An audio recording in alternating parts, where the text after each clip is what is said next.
నమస్తే, welcome to iDream. నేను మీ మాధురి. మనకి మోకాల నొప్పులు, చిన్న పిల్లల దగ్గర నుంచి మోకాల నొప్పులు చూస్తూ ఉన్నాం. మరి ఈ మోకాల నొప్పుల్ని ఎలా తగ్గించుకోవాలి చెప్పడానికి మనతో పాటు ఉన్నారు బిఏ వెంకటస్వామి గారు, ఆయుర్వేదం డాక్టర్. తనని అడిగి డీటెయిల్గా తెలుసుకుందాం. నమస్తే డాక్టర్. మోకాల నొప్పులు మనకి ఈ మధ్య కాలంలో చాలా ఎక్కువగా చిన్న పిల్లల్లోనే చూస్తూ ఉన్నాం.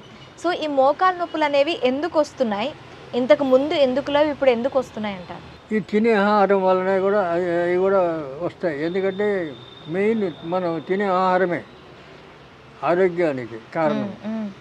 ఆ తినే ఆహారంలో ఉన్నటువంటి లోపాల వల్ల, దోషాల వల్లనే మనకి మోకాల నొప్పులు, ఈ కీళ్ళ నొప్పులు, తర్వాత ఒబిసిటీ పెరగడం, బరువు పెరగడం, అనవసరంగా ఎక్కువ తినలేకపోయినా కూడా బరువు పెరిగిపోతారు, అట్లా రావడం, ఇవన్నీ ఉంటాయి. కానీ వాటికి మనం అవి కనపడగానే వాటికి ట్రీట్మెంట్ చేసుకొని తర్వాత జాగ్రత్తగా ఉంటే మళ్ళీ రావు, మోకాల నొప్పులు ఏమి రావు. దానికి మేము మందులు ఇస్తాం. వాత బ్రహ్మ రాక్షసి అని మాత్రలు చేసి పెడతాం.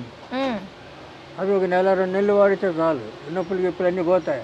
ఇప్పుడు ఏజ్ క్వశ్చన్ లేకుండా వస్తున్నాయి నొప్పులు. చిన్న ఏజ్ వాళ్ళకి 20-30 ఏళ్ళ వాళ్ళకి కూడా నొప్పులు వస్తున్నాయి, కాళ్ళ నొప్పులు. రాకూడదు కదా. అవును. అందువల్ల వాళ్ళు ఇట్లా మందులు వాడుకోవచ్చు. లేదు ఇవన్నీ అవసరం మేము ఏదన్నా మూలికలు విధానంగా వాడతామంటే ఇప్పుడు చెప్తే ఇందాక అతిబల అంటే దాన్ని ముద్రబెండ అంటారు, చత్తురబెండ అంటారు, బుట్లబెండ అంటారు, దువ్వినిపి చెట్టు అంటారు. ఇన్ని పేర్లు ఉన్నాయి దానికి. ఆ చెట్టు ఎక్కడ పడితే అక్కడ దొరుకుతుంది, దొరకని ఏమి కాదు. అలా ఆకులు తింటే దానివల్ల ఈ కీళ్ళ నొప్పులు రావు, షుగర్ రాదు, ఒబిసిటీ రాదు, ఏది రాదు, అంత పని చేస్తుంది. అలాగే దుసరతీగ, అలాగే తర్వాత ఇది నల్లేరు అంటారు. ఓకే. ఇది ఎంత మెత్తగా ఉందో, దీని పేరు సంస్కృతంలో వజ్రవల్లి. ఓకే. వజ్రముతో సమానమైంది. దీన్ని పొడి చేసుకొని సంవత్సరం పాటు తింటే ఈ ఎముకలు యాక్సిడెంట్ అయినా ఎరగవు. ఓకే. అంత గట్టిపడతాయి, ఎముకలు గట్టిపడతాయి. వీళ్ళు కుస్తీలు పడుతుంటారు, పైలిమాన్లు, వాళ్ళంతా వాడతారు ఇది. కాబట్టి ఇటువంటి మూలికలు చాలా ఉన్నాయి మనకు.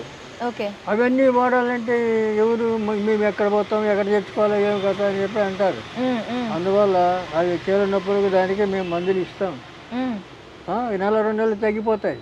తర్వాత జాగ్రత్త ఉండాలి. ఇప్పుడు ఎప్పటికీ మళ్ళీ ఇప్పుడు వచ్చిందని మళ్ళీ రాకుండా చూసుకోవడానికి మనం జాగ్రత్త ఉండాలా. ఈ మందు వల్ల ఒకసారి పోయిన రోగం మళ్ళీ రాదు. ఓకే. ఇప్పుడు ఆయుర్వేదం సిస్టమ్ ఏంటంటే ఒక రోగానికి మందు తింటే 10 రోగాలు నయం చేస్తుంది. ఓకే. అలోపతి ఏంది, ఒక రోగము మందు తింటే 10 రోగాలు పుట్టిస్తుంది. అవును, కెమికల్ అది. అందువల్ల దీనికి చాలా తేడా. ఎందుకు ఇప్పుడు చాలామంది ఈ సూపర్ స్పెషాలిటీ అని చెప్పి హాస్పిటల్స్ పెట్టి లక్షల బిల్లు, ఎందుకో తెలియదు. లక్షలు ఎందుకు ఇవ్వాలా? ఒక 2-3 వేలు, 3 వేలు, 4 వేలు ఖర్చు పెట్టుకుంటే రోగం పోవాలా. అది లేదు ఇప్పుడు.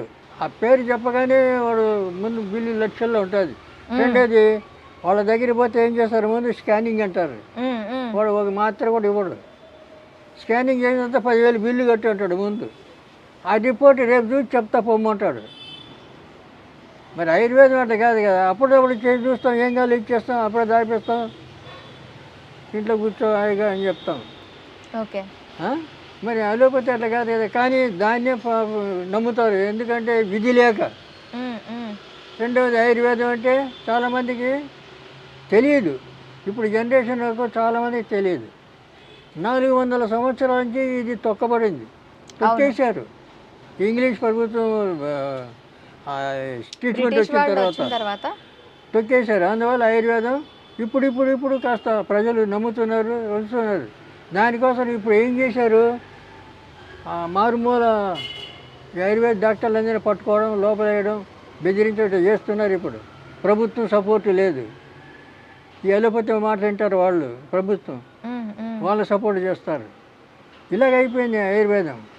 కనుక ఆయుర్వేదంలో ఉన్న సుఖం, దాంట్లో ఉన్నటువంటి ఈజీగా మనకు డబ్బు ఖర్చు కాకుండా. ఇప్పుడు డెలివరీ కేసు అంటే హాస్పిటల్కి పోయేది. ఆ రోజుల్లో పొలాలు 9వ నెల వచ్చే వరకు పొలాల్లో పని చేసేవాళ్ళు అవును ఆడవాళ్ళు. అవును నొప్పులు వచ్చి అప్పుడు ఇంటికి వచ్చేవాళ్ళు. ఇంటికి వచ్చేటప్పుడు డెలివరీ చేసేవాళ్ళు. అక్కడ ముసలమ్మలు ఉండేవాళ్ళు. వాళ్ళు ఈజీగా చేసేవాళ్ళు. ఏమీ లేదు, మేక పింటికలు ఉన్నాయి కదా, ఉమ్, మేక పింటికలు ఉమ్, నెయ్యి బాగా కరిగించి దాంట్లో బాగా పిసికేసి ఒక గ్లాసుడు తాపిస్తే నొప్పులు వచ్చి తాగిస్తారు. అలాగే 5 నిమిషాల్లో పిండ బయటకు వస్తుంది. నొప్పులు లేవు, గిప్పులు లేవు, ఏమీ లేదు, ఆపరేషన్ లేదు, ఏమీ లేదు. అంత ఈజీ చేసేవాళ్ళు. ఆ పద్ధతులన్నీ ఉన్నాయి. మరి ఇప్పుడు చేస్తారా చేయరు. చేయరు. ఆ? కొంచెం ఇంకా గర్భిణీ అయిందంటే హాస్పిటల్కి అప్పుడే. ఎందుకని నెల పోవడం చెకప్ చేసుకోవడం ఏముంటుంది, చెకప్ చేసుకోవడానికి తప్పు కదా. అలవాట్లు లేని అలవాట్లు తెచ్చిపెట్టుకోవడం, ఉన్న రోగాన్ని ఇంకా ఎక్కువ చేసుకోవడం. ఇప్పుడు వాడు ఒకదానికి ఇస్తే రెండవది అవుతుంది. ఉమ్, అలోపతి ఒక మా చిన్న వేసుకుంటే కడుపు నొప్పి వస్తుంది. ఓకే. కాబట్టి అలా కొద్దిగా జనాలు మారాలి, తెలుసుకోవాలి ఆయుర్వేదం గురించి. మీకు ఇలాంటి పుస్తకాలు 20 పుస్తకాలు రాశాను నేను ఉమ్, ఉమ్, ఆయుర్వేదంలో. చదవాలి, అలాంటి పుస్తకాలని చదవాలి. ఇది నాటు వైద్యం. ఇంట్లోనే చేసుకోవచ్చు, ఇంట్లోనే చేసుకోవచ్చు. నాటు వైద్యం అంటే నాటు కాదు, నాటి వైద్యం. ఓకే. మధ్యలో టీ ఉంది చూడు, ఆ, అర్థమైందా? అర్థమైంది. నాటు వైద్యం కాదు, నాటి వైద్యం. అట్లా అర్థం వచ్చేటట్టు రాశాం. దీంట్లో అన్ని చిట్కా వైద్యాలు. ఈ పుస్తకం ఒకటి ఉంటే చాలు, ఇక డాక్టర్ అవసరం లేదు. అది చదువుకొని మీరు ఇంట్లో చేసుకోవచ్చు. అవసరమే లేదు, బాధపడే అవసరం లేదు. ప్రతి దానికి ఉన్నది దాంట్లో, ప్రతి రోగానికి ఉంది.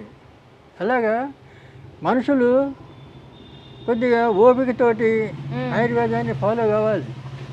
అయితే ఎంత సుఖం మూలికలతోటి. మూలికలన్నీ సృష్టిలో దేవుడు మనకి ఎన్ని ఇచ్చాడు. అవును. అవన్నీ వాడుకోవడానికి మనం ప్రయత్నం చేయాలా. మనకి ఏ రోగం రాదు. మోకాలు నొప్పులు ఉన్న వాళ్ళు ఏం తీసుకుంటే వాళ్ళకి తొందరగా మోకాలు లోపల వాళ్ళకి సొంటి, మెంతులు, వాము, ఈ 3 సమపాలు పొడి చేసుకొని దగ్గర పెట్టుకోవాలి. ఆ పొడిని పొద్దున సాయంత్రం వెన్న, నెయ్యి, తేనె వీటి దేనితోనే తినచ్చు. దేనితోనైనా కలుపుకొని తినచ్చు. అట్లా 1 నెల 2 నెలలు తింటే నొప్పులు గిప్పులు అన్నీ పోతాయి, ఏముండవు. ఓకే. వాళ్ళే వాడుకోవచ్చు. చెప్తాం ఇట్లా ఫ్రీగా మీరు చేసుకోండి అని చెప్తాం. లేదా చేత కాకపోతే రండి, మా దగ్గర రండి, మేము మందు ఇస్తాం. ఓకే డాక్టర్ గారు, థ్యాంక్ యూ వెరీ మచ్.